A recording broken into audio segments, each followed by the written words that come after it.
Meus amados irmãos, queridas irmãs, vamos abrir a palavra de Deus nesse momento. No livro de Oséias, profeta Oséias, capítulo 11. Assim diz a palavra do Senhor: Quando Israel era menino, eu o amei, e do Egito chamei o meu filho. Quanto mais eu o chamava, tanto mais se iam da minha presença. Sacrificavam a Baalins e queimavam incenso às imagens de escultura. Todavia, eu ensinei a andar a Efraim, tomei-os nos meus braços, mas não atinaram que eu os curava. Atraí-os com cordas humanas, com laços de amor. Fui para eles como quem alivia o jugo de sobre as suas queixadas, e me inclinei para dar-lhe de comer.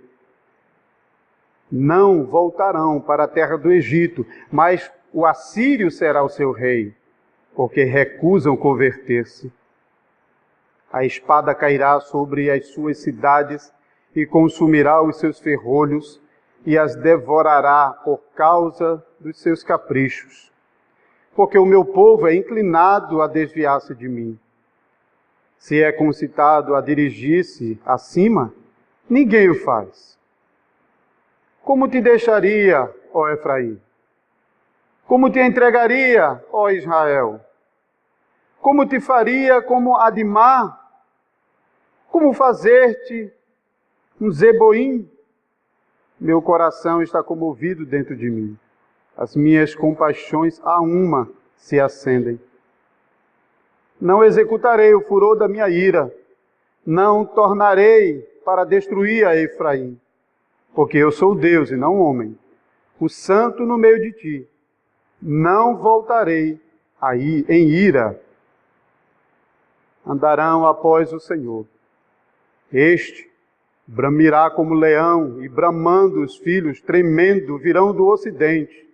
Tremendo virão como passarinhos, os do Egito, e como pombas, os da terra da Assíria. E os farei habitar em suas próprias casas, diz o Senhor. Efraim me cercou por meio de mentiras, e a casa de Israel em engano. Mas Judá ainda domina com Deus, e é fiel com os seus santos.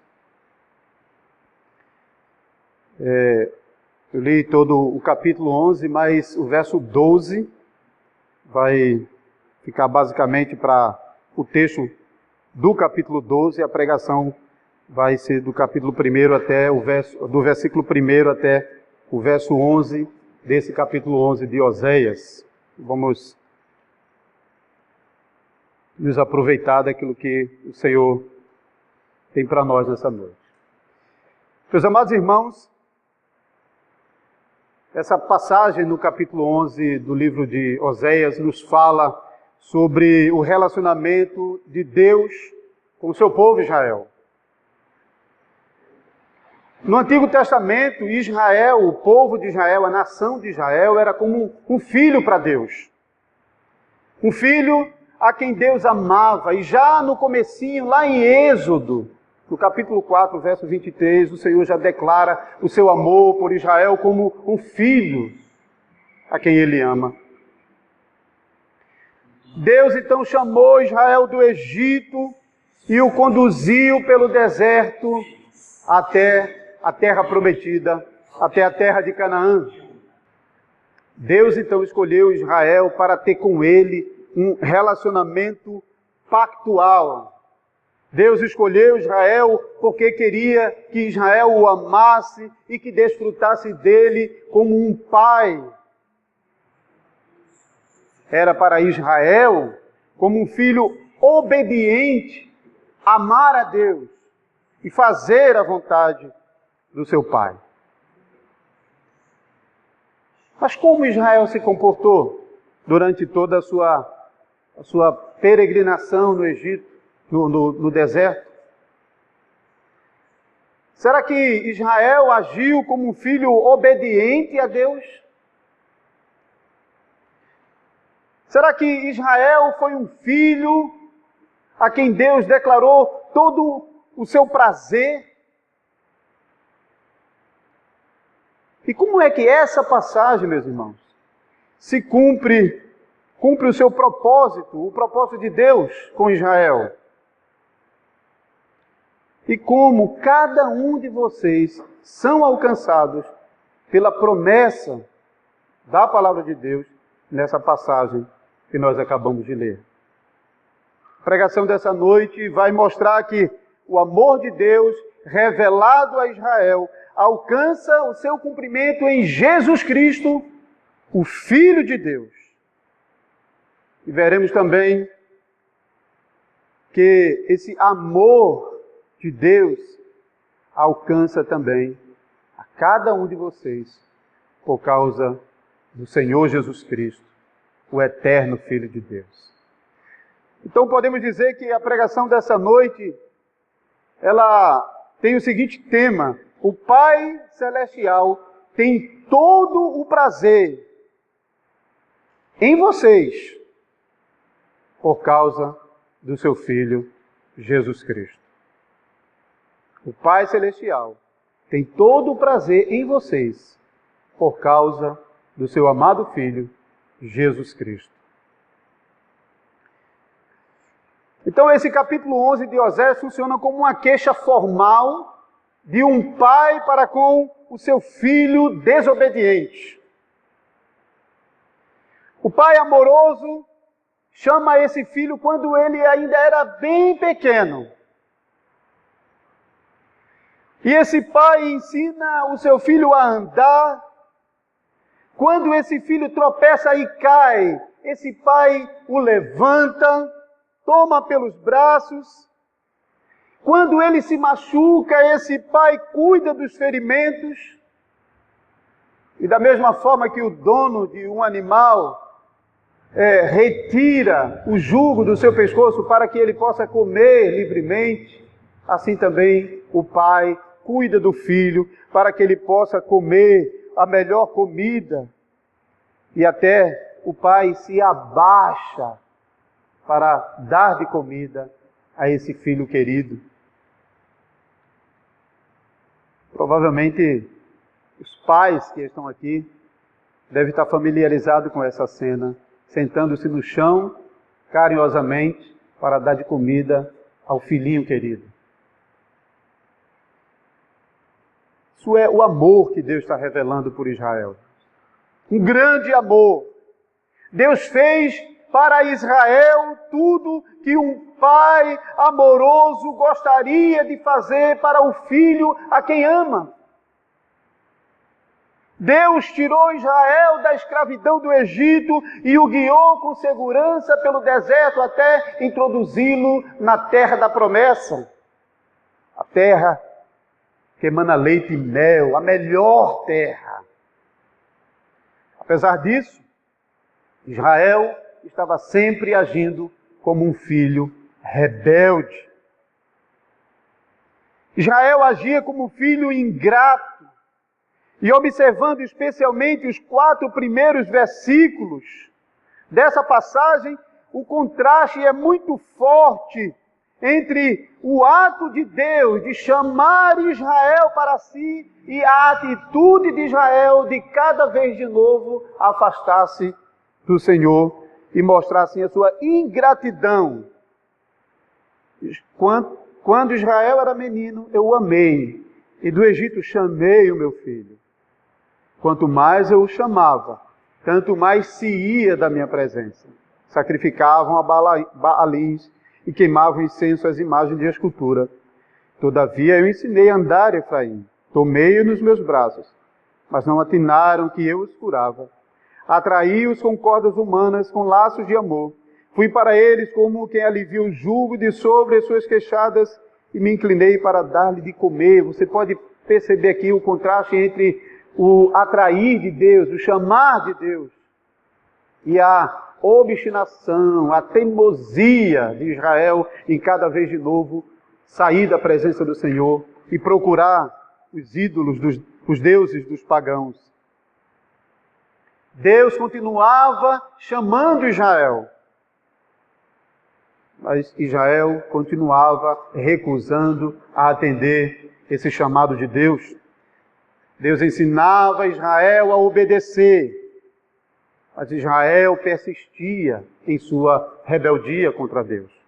Deus cuidava de Israel, mas Israel não estava dando a mínima para esse cuidado que Deus tinha por ele.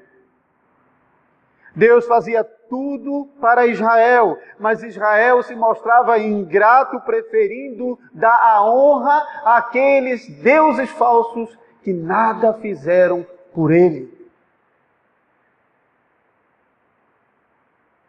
Você pode imaginar, irmãos, um pai observando isso no seu filho.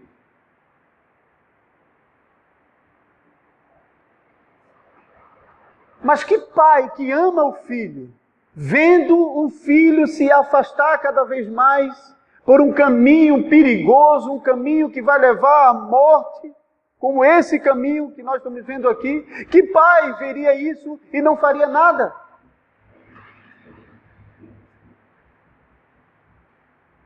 Será que você ficaria assistindo enquanto o seu filho está em um caminho que você sabe que o final desse caminho vai ser caminho de morte, sem fazer nada? Um pai ou uma mãe que age assim não mostra amor pelo filho. Um pai, uma mãe que mostra amor pelo filho, age conforme Provérbios capítulo 13, Provérbios 13, verso 24. O que retém a vara aborrece o seu filho, mas o que o ama, cedo o disciplina.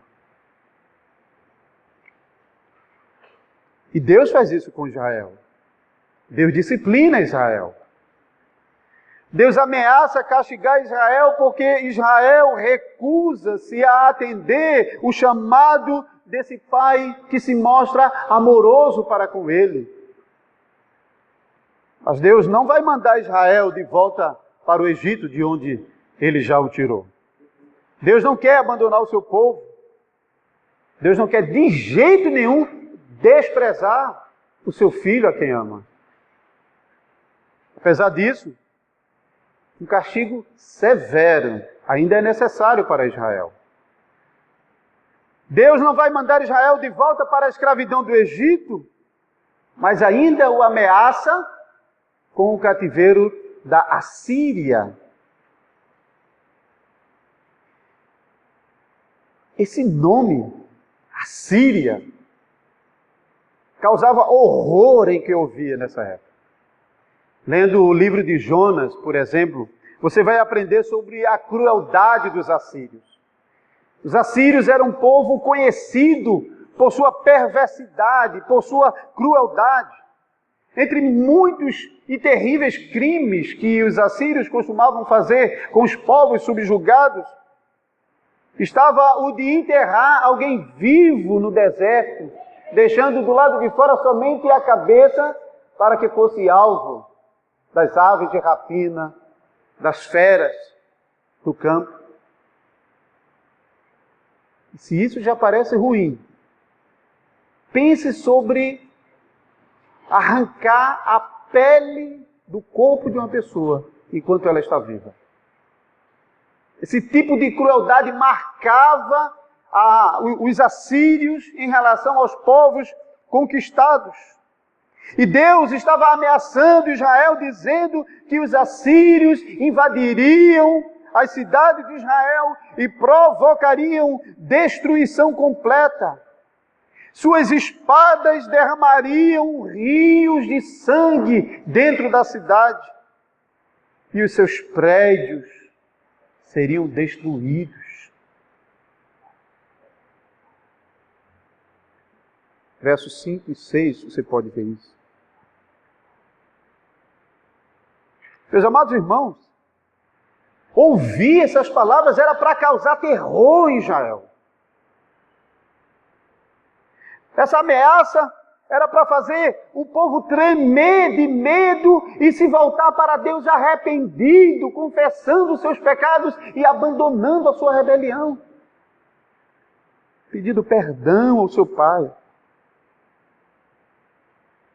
Mas o verso 7 mostra que não havia entre o povo quem desse ouvido ao chamado de Deus, e não havia entre o povo quem se voltasse para Deus, não havia entre o povo quem levantasse os olhos aos céus para invocar o nome do Senhor num momento tão difícil.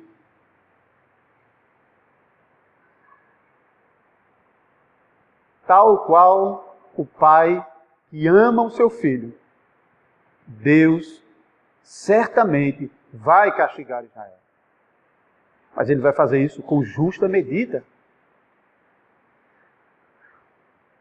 Mas mesmo, meus amados irmãos, recebendo esse castigo tão severo da invasão dos assírios, Deus não quer com isso acabar de vez com Israel. Deus de modo nenhum quer destruir Israel. Deus de modo nenhum está rejeitando completamente o seu povo da aliança. Porque Israel, para a sua felicidade, tem um pai que o ama. E esse amor começa a aparecer aqui no versículo 8. Como te deixaria, ó Efraim? Como te entregaria, ó Israel? Como te faria como Adimá? Como fazer-te um Zeboim? Meu coração está comovido dentro de mim. As minhas compaixões a uma se acendem. Provavelmente vocês se lembram o que aconteceu com Sodoma e Gomorra, como foram destruídos com o fogo que caiu do céu. E as cidades citadas aqui, Admá e Zeboim, eram cidades que ficavam nos arredores de Sodoma e Gomorra e foram destruídas juntos com Sodoma e Gomorra naquela mesma ocasião das saraivas de pedra. Você pode ver isso, por exemplo, em Deuteronômio, capítulo 49, verso 18. Deus está dizendo que Ele não vai fazer com Israel como Ele fez com Sodoma e Gomorra e como Admá e Zeboim. Apesar disso, o coração de Deus está triste. Apesar disso, o coração de Deus está transtornado. Os pecados do povo de Deus estão entristecendo grandemente o coração de Deus. Esse Pai.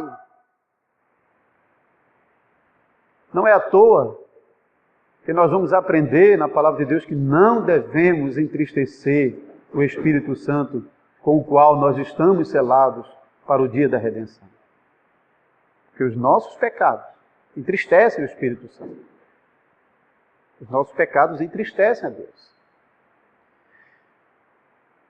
Mas nós temos esperança, como Israel tinha esperança.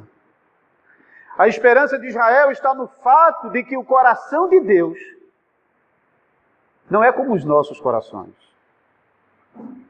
O coração de Deus não é como o coração humano. Ninguém pode esperar a misericórdia de um coração de uma pessoa que está terrivelmente transtornado por causa de uma ofensa que recebeu de uma pessoa. Não dá para esperar que ele vai agir com misericórdia. E até mesmo pais humanos, pais até que amam seus filhos, por causa da persistência do pecado do seu filho, pode chegar ao ponto de não suportar mais a rebeldia do filho e até de abandoná-lo completamente. Pode chegar a esse ponto. Um pai humano não é capaz de suportar afrontas tão terríveis. Davi sabia muito bem disso. O rei Davi, quando, em certo momento que ele fez algo que entristeceu a Deus, e Deus decidiu que iria castigá-lo, Deus mandou que Davi escolhesse como ele gostaria de ser punido. Se ele preferiria ser punido por Deus ou punido pelos homens. A resposta de Davi foi: é melhor cair nas mãos do Senhor, porque Deus sabe o que é misericórdia. Não caia eu na mão dos homens que não conhecem a misericórdia. Isso realmente deve dizer muita coisa a filhos que estão aqui, os pequenos, mas também os grandes. É muito melhor, 1000 vezes melhor, receber o castigo dos pais, porque o castigo dos pais está carregado de amor. Não despreze o castigo dos vossos pais. Porque se você cair nas mãos de homens, eles não sabem o que é misericórdia. E o castigo dos pais é para impedir que você caia na mão dos homens. No final do verso 9, lemos sobre o santo no meio de ti. Não voltarei em ira. Aqui é interessante porque o texto hebraico diz literalmente: o santo no meio de ti, não entrarei na cidade. O que Deus está dizendo é que eu sou santo. E porque eu sou santo, eu manterei a minha palavra. Porque eu sou santo, vocês não serão totalmente destruídos. Mas apesar disso, porque eu sou santo, eu não posso suportar os vossos pecados. E por causa disso, não esperem que eu estarei no meio de vocês quando os assírios vierem. Você pode imaginar, meus irmãos, o significado disso. Vocês podem, por um momento, pensar como seria terrível a invasão dos assírios, um povo cruel, e naquele momento gritar por Deus e não ser respondido, porque Deus não estaria no meio deles.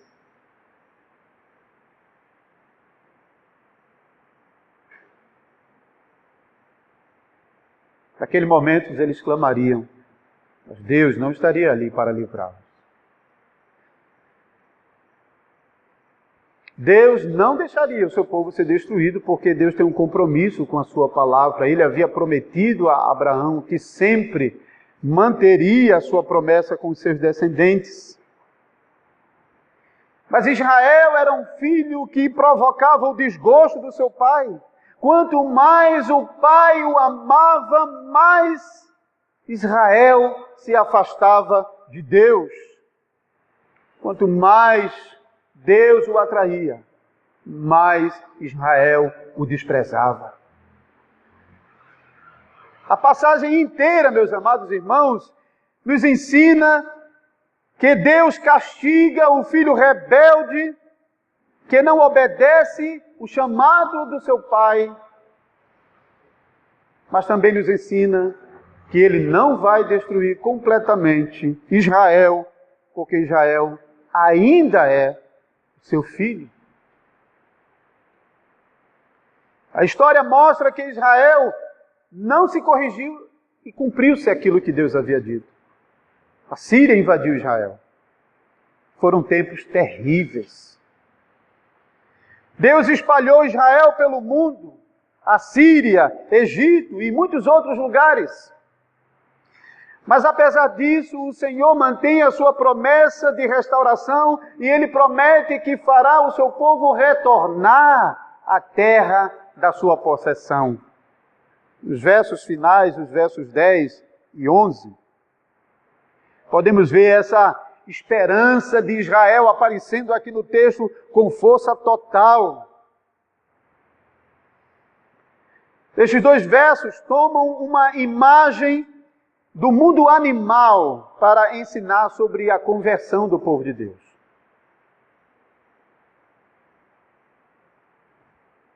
Andarão após o Senhor, este bramará como leão e bramando os filhos, tremendo virão do Oriente. Tremendo virão como passarinhos, os do Egito, e como pombas, os da terra da Síria, e os farei habitar em suas próprias casas, diz o Senhor.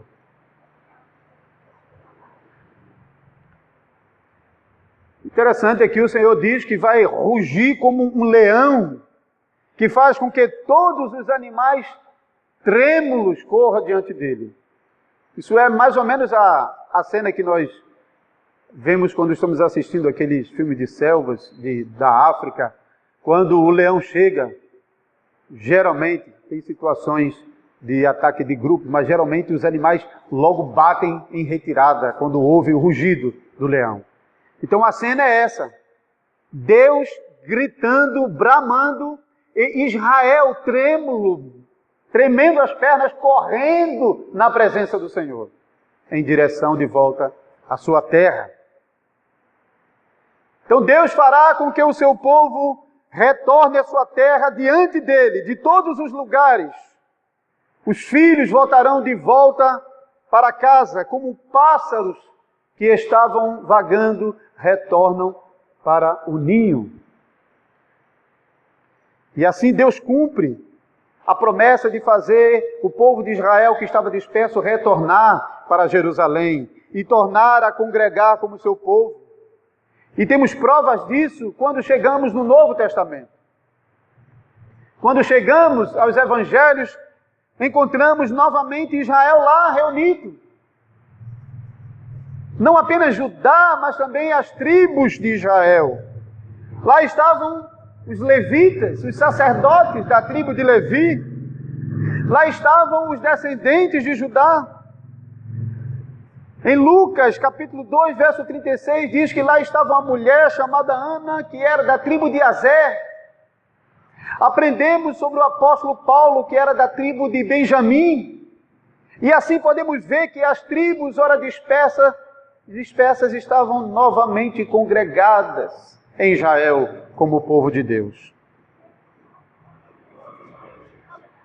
Mas a promessa não estava completamente cumprida. Israel estava reunido, sim, mas nem mesmo depois do castigo que sofreu, e nem mesmo depois de Deus cumprir a sua promessa de tornar a congregar o seu povo, Israel deixou de ser um filho rebelde, desobediente. Mas a salvação de Israel chegou. Enfim, a salvação de Israel havia chegado. Deus, o Pai Celestial, enviou o seu Filho Jesus como filho obediente ao Pai para ser o Salvador do seu povo. O velho Simeão estava lá em Israel.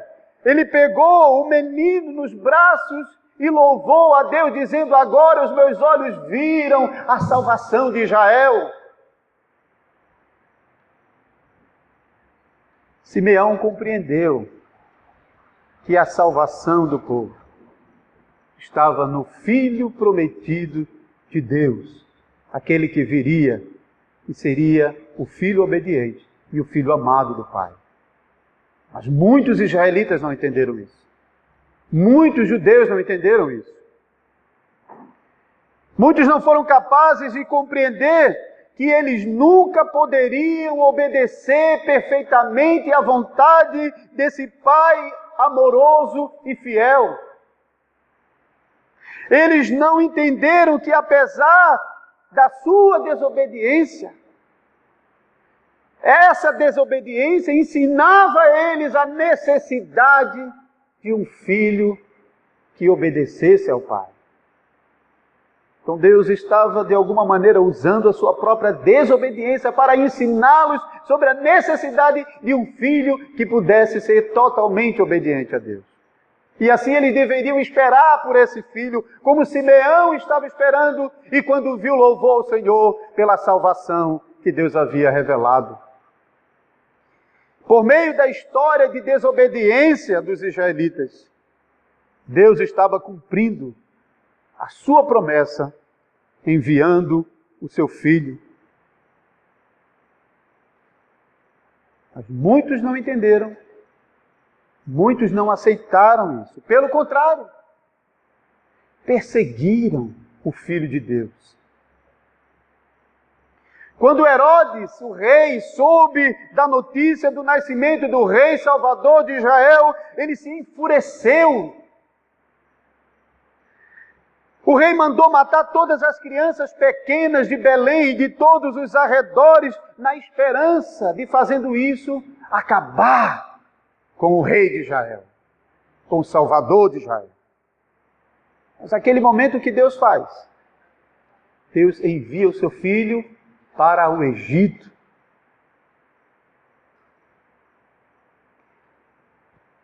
A ida de Jesus ao Egito, meus amados irmãos, poderia ser contado apenas como uma consequência da terrível perseguição de Herodes contra os filhos pequenos de Israel. Quando Herodes ordenou que todas as crianças pequenas fossem mortas. Mas não é uma casualidade, não é uma mera consequência de uma perseguição. A ida de Jesus ao Egito faz parte da história da nossa salvação. É nesse sentido que o evangelista Mateus, no capítulo 2, verso 15, cita essa passagem de Oséias, dizendo: do Egito chamei o meu filho. Como uma profecia, essa palavra se cumpriu em Jesus Cristo, o Filho de Deus. Essa palavra não se cumpriu na vida de nenhum israelita no Antigo Testamento. O Filho de Deus, que atende ao chamado do Pai, saindo do Egito e voltando para a sua terra. O Filho que obedece ao Pai em tudo. Um filho que por 2 vezes arrancou as palavras mais belas que um filho pode arrancar da boca de seu pai. Este é o meu filho amado, em quem eu tenho todo o meu prazer. Jesus é o Filho amado de Deus. A semente de Abraão, o prometido das nações, o Messias Salvador de Israel, Jesus, o Filho de Deus. Quando Jesus deixou o Egito, de novo, voltando para Israel, estava se cumprindo essa profecia e lembrava aos israelitas sobre o próprio êxodo que uma vez eles fizeram. O êxodo do Egito, o segundo êxodo, saindo da Síria de volta para Jerusalém. O êxodo dos israelitas, retornando de todas as partes do mundo e sendo congregados de novo em Jerusalém, não foram suficientes para corrigir a desobediência do povo de Israel. Mas do Egito chamei o meu filho. Jesus refaz a história do êxodo de Israel para ser Ele mesmo o verdadeiro Israel de Deus. O Filho obediente e amado. As palavras do profeta Oséias parecia apenas lembrar ao povo da antiga história de Israel, quando foram libertados do Egito, peregrinando no deserto. Mas as palavras de Oséias dizem muito mais do que isso. Oséias 11 era uma mensagem profética para o povo de Deus. Para servos como Simeão, que esperava a vinda do Salvador. E quando o Filho de Deus viesse ao mundo, Ele salvaria o seu povo dos seus pecados. Não apenas aos israelitas crentes, mas a todos os crentes de todos os lugares do mundo, como vocês, meus irmãos. Mas a salvação que o Filho de Deus conquistaria para os crentes não seria uma salvação fácil, seria uma salvação dramática. Jesus fez tudo o que Israel tinha que fazer e não conseguiu. Mas mesmo assim, Jesus, como filho obediente a Deus em tudo, foi castigado como se fosse um filho desobediente e rebelde. Ele foi castigado não porque ele tinha pecado contra o Pai, não porque ele tinha sido desobediente ao Pai, porque ele foi obediente a Deus em tudo. Mas o Senhor Jesus Cristo revelou o amor de Deus pelo seu povo, sofrendo Ele mesmo as nossas desobediências e os castigos que nos eram devidos por causa da nossa desobediência. Meus amados irmãos, Deus revelou o amor que tinha por seu Filho Jesus, mesmo suspendendo seu Filho naquela cruz, para que nenhum de vocês tivesse que enfrentar o desprezo que o nosso Salvador enfrentou na cruz. O amor que Deus revelou pelo seu Filho Jesus é também o amor que Ele revela por vocês como seus filhos. O amor que Ele mostra por vocês não é menor do que aquele amor que Ele revelou por Jesus. Ele fez o que nenhum pai nesse mundo é capaz de fazer. Ele entregou o seu próprio filho, seu único filho, o filho do seu prazer. Não era um filho rebelde, que o pai não suportou e o desprezou. Mas o filho do seu amor, Ele entregou por você na cruz. Do Egito chamei o meu filho. Jesus já completou o êxodo. Ele já está com o Pai no céu. Ele foi lá na nossa frente para preparar o nosso caminho para a entrada na Canaã celestial. E você deve confiar em Jesus e se unir a esse Salvador bendito pela fé. E você deve confiar na obediência perfeita de Jesus Cristo em seu favor. A obediência que levou a morrer na cruz por você, a sofrer o castigo no seu lugar e a conquistar para você um lugar no seio do Pai. Por causa e por meio de Jesus, o Pai adota vocês como seus filhos. E Ele dispensa a vocês o amor que nenhum pai nesse mundo é capaz de dispensar pelo seu filho.